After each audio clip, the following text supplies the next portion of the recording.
ہم آج بھی نہیں پہنچ سکے۔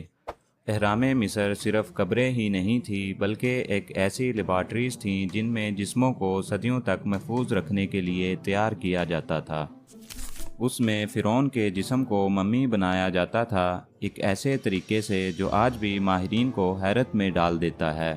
دماغ کو ناک کے ذریعے نکالا جاتا، پھیپھڑے، آنتیں اور معدہ الگ رکھے جاتے، جسم کو خاص نمک سے خشک کیا جاتا جسے نیٹرون سالٹ کہتے ہیں، اور پھر 70 دنوں کے بعد اسے لپیٹ کر سونے کے تابوت میں رکھا جاتا تھا۔ یہاں سوال یہ پیدا ہوتا ہے کہ یہ سب سائنس انہیں کیسے آئی؟ کیا یہ محض تجربہ تھا یا کوئی موروثی علم؟ گریٹ پیرامڈ کے اندر عام سی سرنگیں نہیں بلکہ ایک پیچیدہ نیٹ ورک موجود ہے، جو کہ king's chamber, queen's chamber, great gallery اور چھپی ہوئی راہوں پر مشتمل ہے۔ آج ہم ریڈیوگرافی جیسی جدید ٹیکنالوجی سے بس اتنا جان سکے ہیں کہ اندر ابھی بھی ایسی خالی جگہیں موجود ہیں جن کا کوئی مقصد تاحال معلوم نہیں ہو سکا۔